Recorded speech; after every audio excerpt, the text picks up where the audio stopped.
Good afternoon and welcome to our third webinar in this series of Understanding Procurement at the Canada Water Masterplan. My name is Neil Hudson-Basing. I'm the Corporate Events Manager for London South Bank University. Before we begin and I introduce you to colleagues, I'd just like to take you through some virtual housekeeping, starting with a short statement on respect and dignity. Whether in person or virtually, LSBU operates an environment built on equality, inclusion and acceptance, and believe everyone should be treated with respect, dignity and courtesy. Please keep the conversation kind and respectful. We reserve the right to remove those that aren't.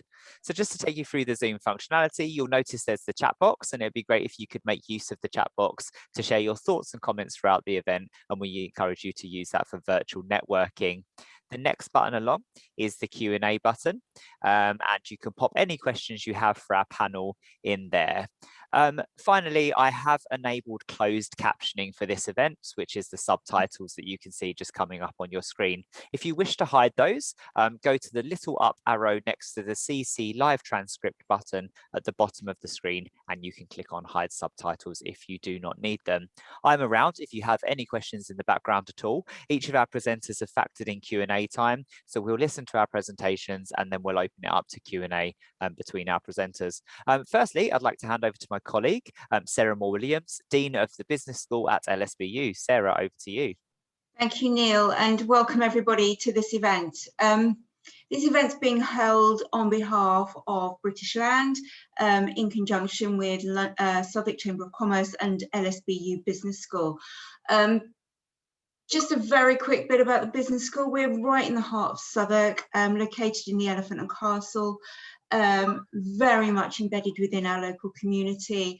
And we've really worked very closely with local business partners, especially recently, and seen the impact that effective procurement processes can really have on the sustainability and the continued growth of business prosperity and community prosperity within the local business area. Without attractive and accessible and transparent processes for procurement, we really do disenfranchise a large proportion of our community. So this event today is really put on to enable that transparency of process to start happening in much more depth. And we're really proud to be working with British Land as part of this kind of communication piece to get the message out to local communities and to really support them, to enable them to have access to broader networks of opportunity for local businesses. So it's very much my pleasure to introduce you today to this event. We're excited to be holding it, and it's our absolute pleasure and honour to be hosting it.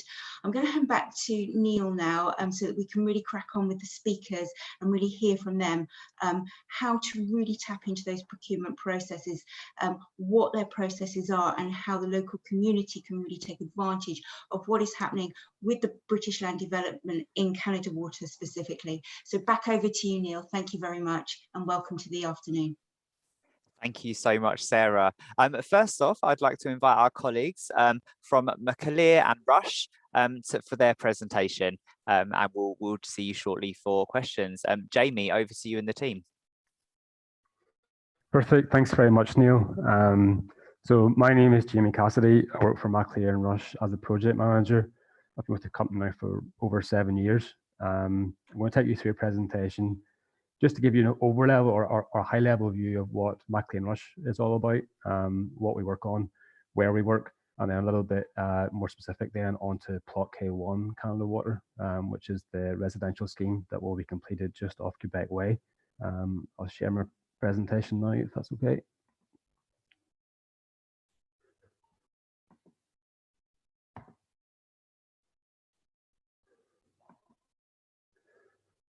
So hopefully you're seeing that okay? Not yet, it's just starting. There you go. If you just go to slideshow mode, Yeah. That'd be great. Yeah, so the image in the background here is one of the images from the early planning applications for Plot K1. We'll come on to it later. Oh God, it's going a bit quicker than I wanted. Moving on to what we're about, so Macleay and Rush, we have a turnover roughly in the region of 34 or 340 million for last year. We're hoping to turn over just over 400 million this year. I want to stop this slide maybe. We have employees in the region of 350. We have roughly in the region of 23 live projects at any one time. And we are primarily working in the hotel, resi, student and office sectors of construction. Then in the areas that we actually work in, so we, as you can see from the map attached, we primarily, there's a main focus of our work is in London, as you would see from a lot of contractors, I'm sure. But then we're also spread fairly well throughout the UK, Scotland, Northern Ireland and the Republic. A lot of those developments will include, like I said before, resi, office, student, and hotels. So this is just, I've taken some snapshots of projects that you might be familiar with in the residential market. Some of the images here were actually built for Contain in the development up in Wembley. Then the image in the bottom right was actually a Taylor Wimpey one, just completed in the city. And into our hotel experience, again, some of these you may recognize. Some of them were completed. The one in the top right hand corner is actually completed in South London. It was a renovation of an old courthouse, which is we've done quite a few of those in London over the past couple of years. Then into the office market, again, plenty of offices. Actually, the one on the top left is for British Land on Becker Street. Chancery Lane was completed there about 3 years ago. And then we've completed then schemes of office builds throughout all of the UK, most recently in Belfast and Edinburgh. I'm going to go into stop on that slideshow mode, to be honest, Neil, because I'm very aware that it's speeding me up. Moving in then just into the summary of what Plot K1 is all about. So it's going to be 79 affordable residential units.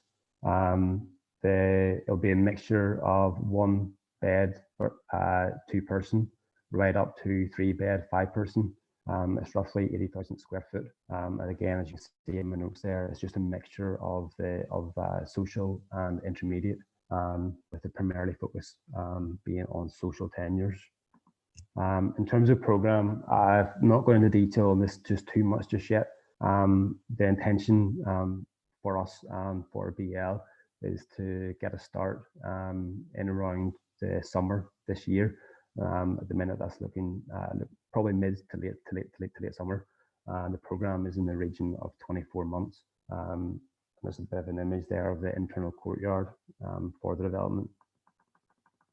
If I move on down, just to give an overview of then what subcontract packages that will be used on this scheme. So if there's no basement, there will be a piling works package, CFA tiles. Then when we move into substructure, very typical construction methods, only not abnormality, but something that might be a little bit different to some of you will be using precast facade to the outer facing elevations. Essentially, that means that the facade will be made off-site, we transport it in, and then we crane it into position. That will only happen to the outer facing elevations. The internal facing courtyard will be built in hand-built brick.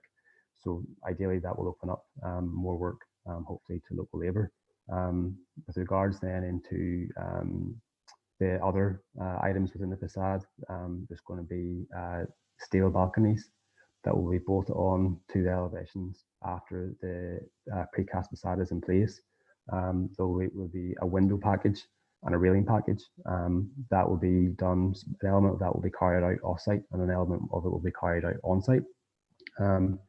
Then getting into the more typical things that will again hopefully support local labour will be a scaffolding package. So we'll have to scaffold the internal perimeter of the site, and there will also be a reasonable sized landscaping package given the size of the internal courtyard and the works that we have to do out in Roberts Close. There's a number of trees have to be planted, low level shrubbery. That will actually look in a reasonably smart looking scheme. Then we move on to, you've got your typical then subcontract packages that you'll get in any other project, I'm sure. plasterboarding and partitions, ceilings, M&E, which is very typical for resi build, MVHRs, wet radiators, nothing unusual, all run-of-the-mill stuff that we can hopefully source within the area. Then with regards to joinery, so obviously we have to deal with skirtings, doors, all that sort of good stuff. Then we move into the last sort of finishing trades, flooring, painting. Now that list listed here is not exhaustive in any way. The actual subcontract packages, we could add up to maybe 45 subcontract packages. I've just picked out the main ones for now to give people an overview of what we're doing. But as I say, there'll be plenty more. To get involved or to become a supplier or a subcontractor to Macclea and Rush, like many other subcontractors or contractors on this forum, you need to put forward a certain level of information. Basically, just it tells us that we are comfortable, that that your safety records are good, you have the right QA in place, you look after your staff, all those sorts of good things. We will assess that. It's called a SHEC questionnaire. There's one for suppliers and one for subcontractors. It comes with a list of references. We then go off and assess those references, just to make sure that we will be a good fit for each other. And with regards to the SHEC questionnaire, that's something. So if any of you guys are interested in any of the packages that I've listed or any of the ones that you may think may be coming up, that's something that you can get in contact with either myself or Charlene on. We can share that information with you and take you through what you have to provide, and help the process of approval. And then just into our contact details. I think our contact details are being shared anyway as part of this forum, but anyone who's watching can take down the details there. So jamie.cassidy@maclear-rush.co.uk, and then the mobile number, obviously 07436584092. Okay. I think I probably went through that a little bit quick. The slideshow was speeding me up, but if you want to maybe go into some Q&A, Neil. What we'll do, Jamie, is we'll wait until after Helen's presentation, and then we'll do Q&A together. No worries, yeah. Perfect. Thank you so much. I would now like to welcome our next speaker, Helen Gavor, Strategy Director from GKR Scaffolding. Helen, over to you. Thank you. I'm just going to share presentation. There we go. Right, so good afternoon, everybody. I've been asked to speak on behalf of Mace's supply chain because we've worked with them for a number of years. There's lots of references to Mace here, but I think a lot of what I'm going to talk about is relevant to working with probably most main contractors like Macclea and Rush and Waits and some of the other large contractors that you'll be aware of. So I'm going to basically talk about, to give us as being an example of the supply chain who have achieved growth through working in partnership with the large contractors, and certainly becoming part of the supply chain for some of these larger contractors has accelerated our growth as a business over the last 27 years. And I will be covering sort of some of the more of the value considerations to think about when you're engaging with the contractors in terms of trying to build a relationship with them and trying to sort of bring your business to their attention, but also the sorts of things that you need to be pushing forwards as you're tendering for work on specific projects. So GKR Scaffolding, we are headquartered in Southwark currently. We're based on Tower Bridge Road, but we started out as a very small business based in Gravesend in Kent, I think there were only 8 members of staff initially. This was way before my time, working out of a porter cabin on an industrial estate next to the yard, which housed all the scaffold materials, and working on small to medium-sized projects locally. It's a family-owned business. It's still a family-owned business, but we have grown to the point where we are now, sort of based in London, and we do still have a yard and a logistics centre in Kent. But now, obviously, we are a significantly larger business. GKR is the 8th largest scaffolding and access provider in the country, even though we only work in London and the South East. Still very family owned, so there's very strong values that run through everything that we do. So we turn over sort of between 30 and 35 million pounds a year. As I said, I've got 300 fantastic people who work on some incredible projects and create safe access for all of the other trades on site. Obviously, we're on Battersea Power Station. I know Mace are probably very happy to see our scaffolding coming down. I'm actually going to miss going past the power station and seeing our scaffolding wrapped around the building. But we've worked on some incredible projects, a lot of the high rises that you see in the city, Tottenham Hotspur Stadium, the Royal Albert Hall, just some really iconic buildings and new buildings as well. So obviously we have grown from being a small business, and when I joined GKR 4 years ago, and we were sort of looking at the structure of the business, this was a quote that I use quite a lot, that, you know, the worst mistake a small business can make is to think like a small business. And actually a lot of GKR's success is because they've never really thought like a small business. They recognise that actually being small means that they can be agile and have been able to innovate and implement new ways of doing things and finding really great solutions for our clients very, very quickly. So I suppose this is the advice I would give any SME that's looking to tend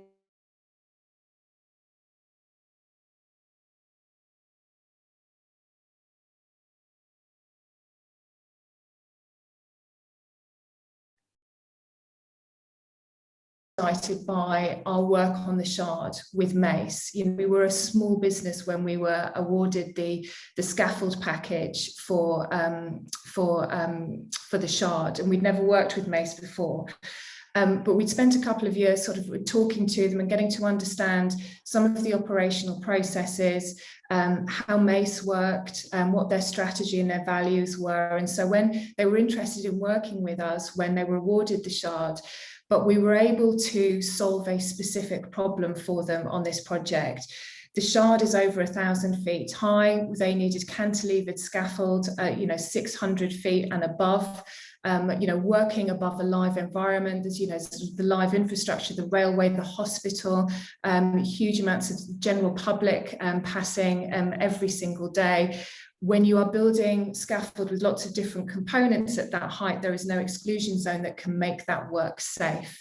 And obviously that made Mace incredibly nervous, because this was the highest building that they had worked on, that in fact anybody had worked on at that time.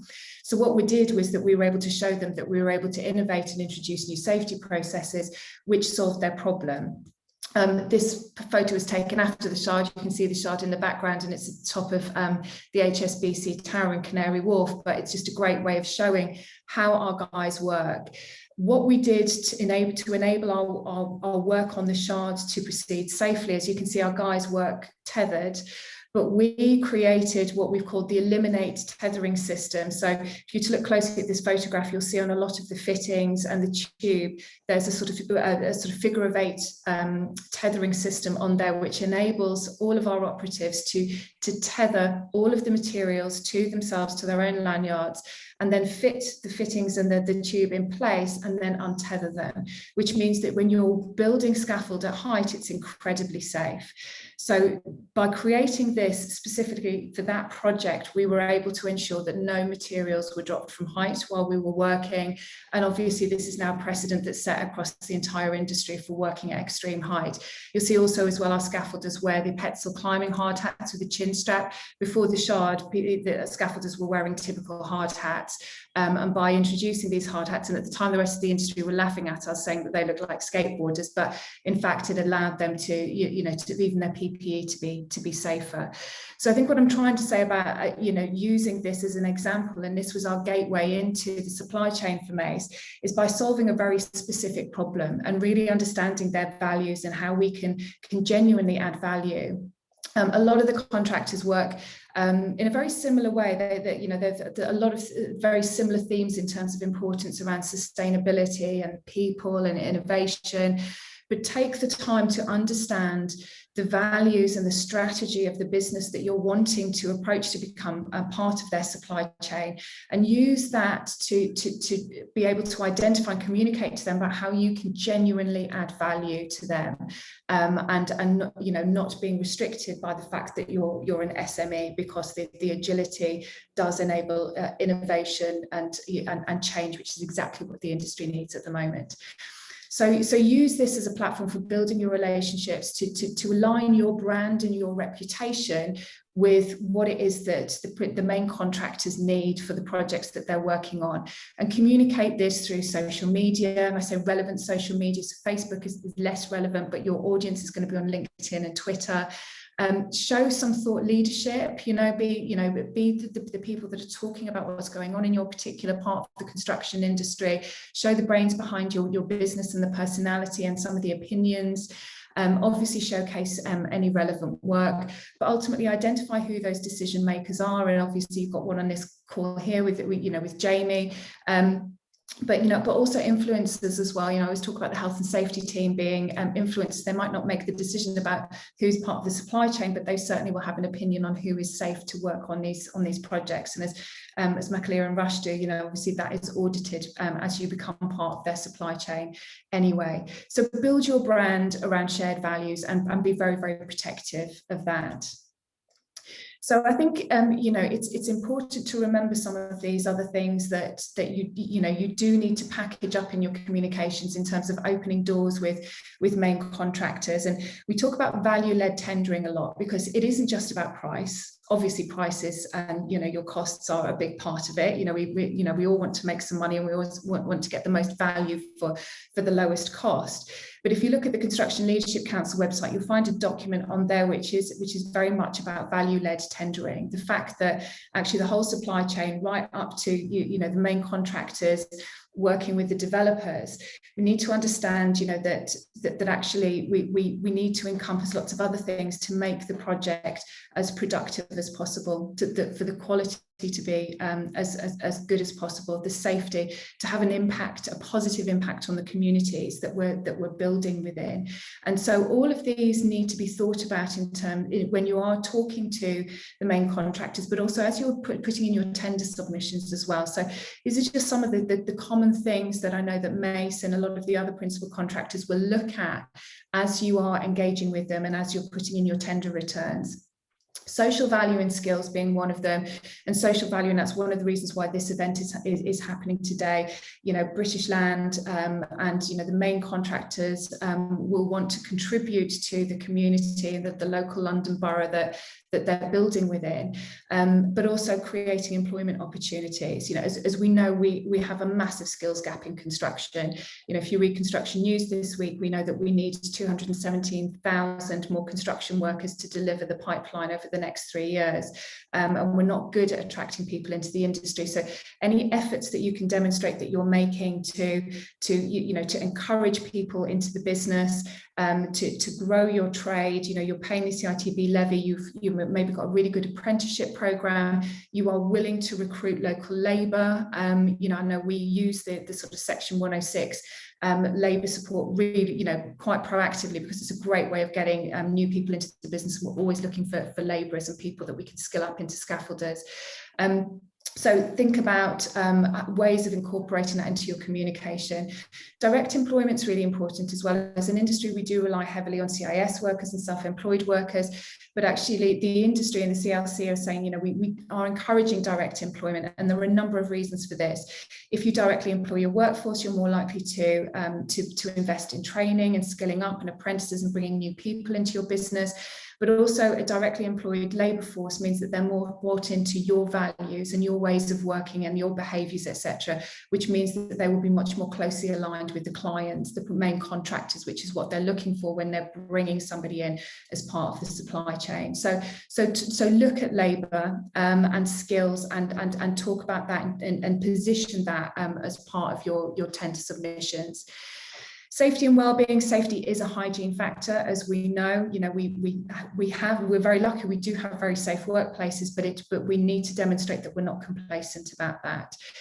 So talk about your safety culture, the behaviours that you support, encourage, the training and the engagement you do to reinforce that.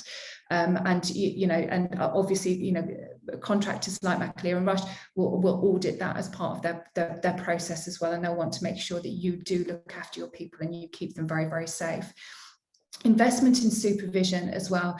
We do have reasonably good supervisors training in the industry, triple STS, SMSTS, etc. But the common theme with all contractors that I talk to is frustrations in quality of supervision. So showing that you go above and beyond in how you train your supervisors. We've got an academy for our supervisors and our project managers, and we train them in all kinds of different things, from project management skills to leadership, team building, conflict management, driving productivity, sustainability, all of those things. And it's really important that we do work to improve supervision on sites.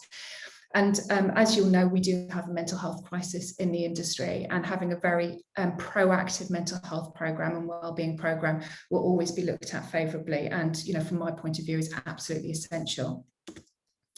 Sustainability is a massive hot topic at the moment, and will increasingly be so. The industry has set a target to be net zero by 2050, and that's in line with the government targets. And every main contractor has their own net zero target, which means that you will have to have a net zero roadmap in place. And I imagine this will become a very defined part of the procurement process. We ourselves have been very proactive about this. We've moved our lorries over to hydrotreated vegetable oil, which reduces CO2 emissions by 91%. All of our offices run on 100% renewable energy, and we've got some quite interesting offset projects that we support, of woodland here in the UK and in Brazil. So next week I'm hoping that I'm going to be able to announce that we are carbon neutral as a business. We've got ENGIE certifying that for us at the moment, but we will also have a roadmap in place to be net zero by 2025. So businesses, as part of the supply chain, will need to support this quite proactively, because we are not going to get to that target unless the entire supply chain is working towards net zero. And less relevant for us because we're temporary works, but for the trades that are actually part of the build, contribution to sustainable buildings and energy efficient buildings, etc., will also be really important to prove and to talk about within the procurement process.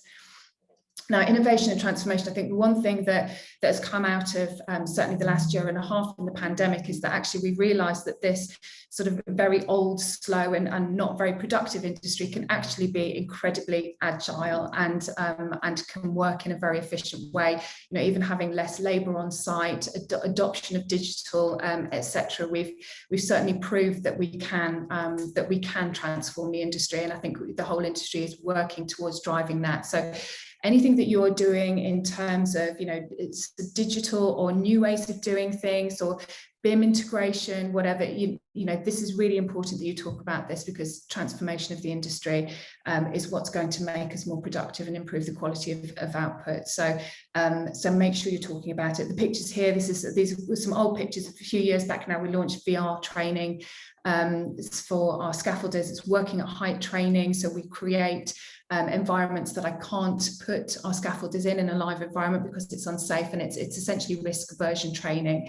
But that's been incredibly powerful, and we were certainly the first to do it. We've digitalized all of our site files, given our project managers iPads so that they are on site supervising, not stuck in the office all the time. So all of these things are really important for you to talk to the main contractors about. And just one sort of final thought on that is it's just about being accountable and transparent. And obviously all of our, all the main contractors have their own PQQ process and ways of assessing you. But there are other ways that you can show that you're supporting being accountable. Most trades within construction have an industry body. Ours is the NASC, and they're an industry body that audits us every year. It's not a fun audit, but it is essential. And they make sure that our business is healthy. They make sure that we are working to enhance safety processes, that we have at least 75% directly employed labour, etc. And so it's aligning yourself with your industry body is really important. And I've mentioned Build UK and CLC here. A lot of principal contractors, most principal contractors are members of Build UK, and even if you're not a member of Build UK, you can certainly look at their website and get some really valuable information. They absolutely drove the site operating procedures that we all work to under COVID now, and they work very, very closely hand in hand with the CLC. And if we're talking about aligning ourselves to the values and what's important to our clients, the main contractors, by keeping an eye on what these two organisations are talking about at any given time, that will tell you what it is that your clients and your prospective clients are interested in. So it's really important to keep on top of them. And pre-qualification processes, PQQ processes are obviously painful for most of us in the supply chain. Build UK have really driven the common assessment standard, which means that if whether you're with Chas, Construction Line, Achilles, you're basically completing the same information, and that most of the principal contractors are signing up to this, so that we just have one common assessment process for the PQQ process. And there's more information on the Build UK website if you're interested in that. So just final slide from me, just to basically define what I'm trying to say about value. It's, we are, as part of the supply chain, we're not just providing a service at a particular cost. We're joining a team. We are there to represent the main contractors that we work with, and so they're going to look for people who feel, and businesses who mirror their own values, behave the way that they would expect their own employees to behave, and represent them. And it's just been lifted off the Mace website on their supplier page, but they do refer to their supply chain as being an extension of them, and that's exactly how you need to think about yourself. And they've built a supply chain around shared values, and it's certainly inspired a lot of the way that we work, within the industry in general, but certainly with Mace. And I think if you keep that in mind, that when you're returning tenders, or you're looking to work with a main contractor, it isn't just about that tender return and that number at the bottom of the schedule. It's about showing that you are going to be a very valuable member of that team to deliver that project. So that's it from me. Thank you very much, Helen. I'm just going to join you on screen and switch it to gallery view. So Jamie and Charlene, we're ready for questions. Is that good for you guys? Yeah, perfect. Yes, yeah. Perfect. Thank you so much. So I've got some questions, and I will kind of address them to all of you. Feel free to jump in and answer and kind of share responses. So Jamie and Charlene, one for you guys first. In your experience, what is the most common mistake that small companies make who are tendering for work, when they're tendering for work? I think from a personal level, my own experience is that, and I think Helen hit the nail on the head, supervision. Sometimes there's a lack of understanding of the level of supervision that is required whenever you work on schemes that are of a certain size and nature. We operate sites that have in the region of, probably a smallest site has maybe 200 people on site at its peak. Some of the larger sites are hitting maybe 400. The element on the amount of coordination that is required requires sensible supervision.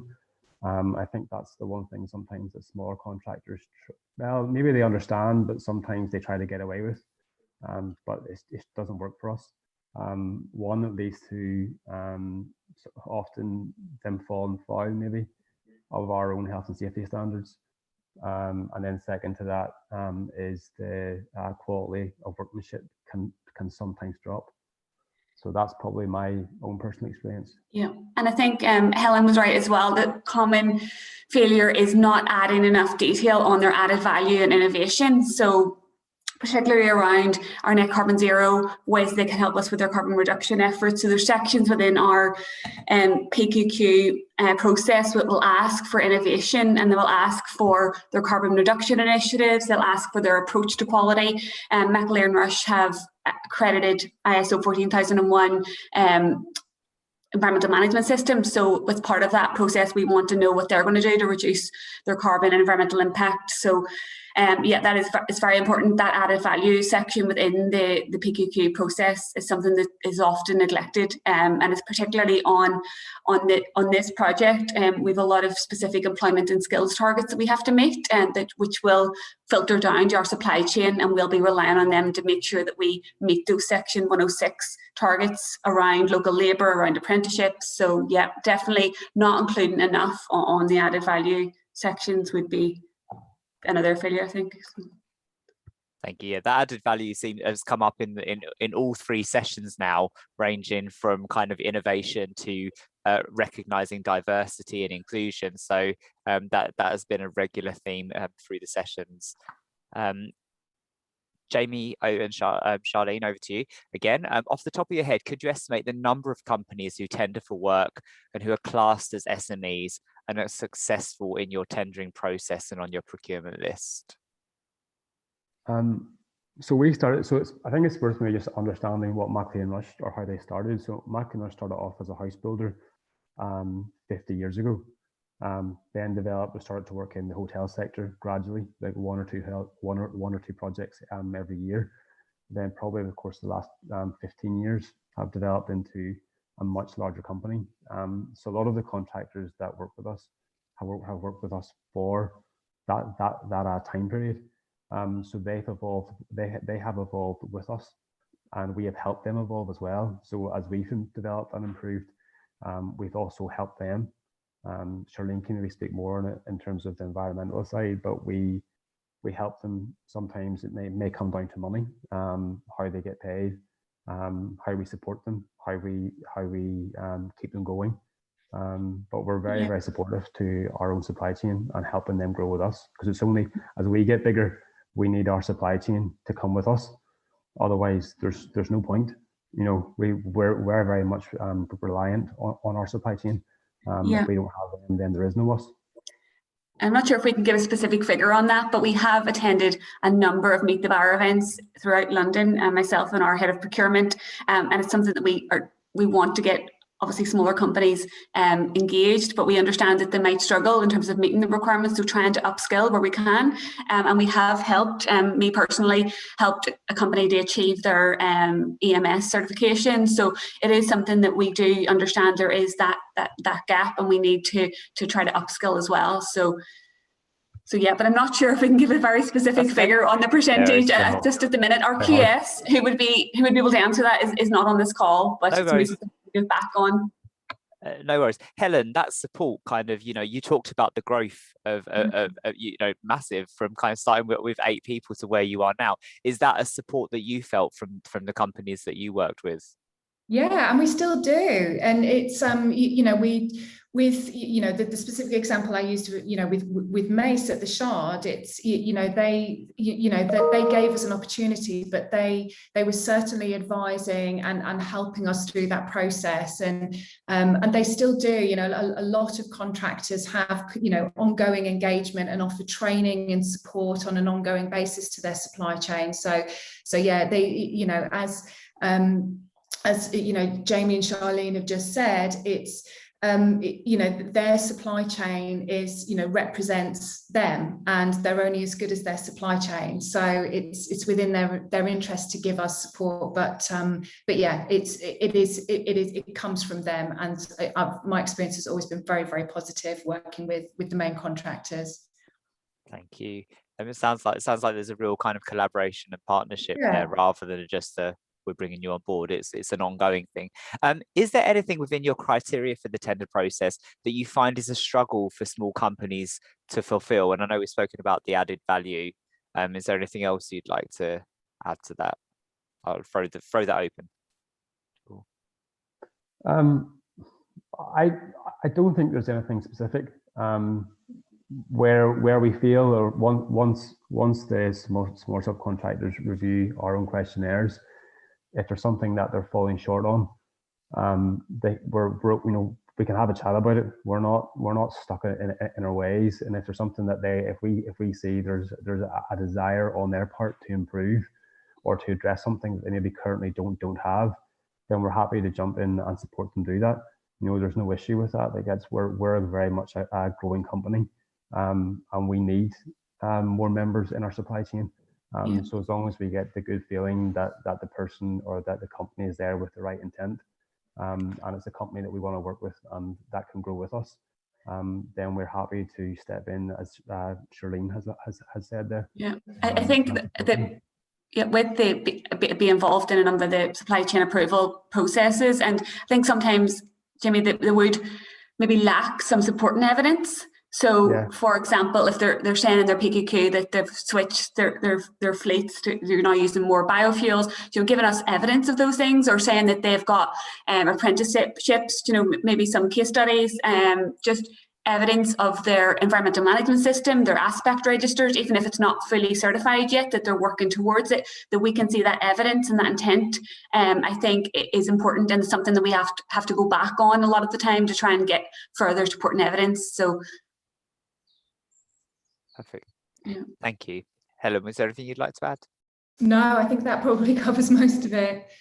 Perfect. Cool. And final question, is there anything you think that could be made easier to attract small companies to tender?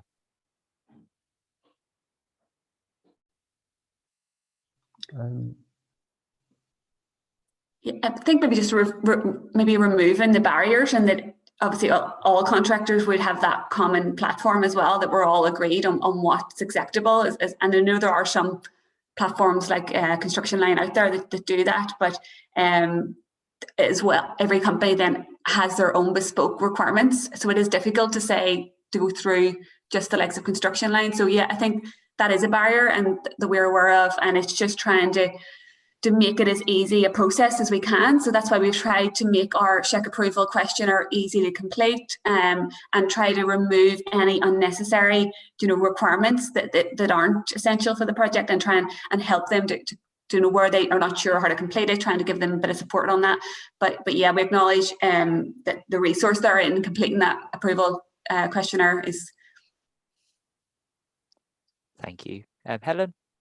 Yeah, no, I completely agree with that. The approval PQQ processes are incredibly time consuming, and it is for us as a business where I've got a management team that can deal with that. And it's so if for a small business, it must be incredibly time consuming in order to do that. But so I completely agree with that. But I'd also say as well the engagement with smaller businesses as well, in terms of making main contractors making themselves more accessible, and events like this are exactly what we should be doing in terms of opening the doors on the businesses and saying these are the opportunities. As Jamie did, he listed the packages that are available on that on this particular project, and encouraging small businesses to come forwards as well, because it's that I'm a small business, can I work with a large contractor mentality, and just making sure that they're as accessible as possible.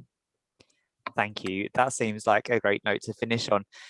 Helen, Charlene, Jamie, thank you so much for joining us today, and we hope to see you soon and look forward to hearing all about the developments. Thank you. Thanks very much. Thank you. Thanks everyone.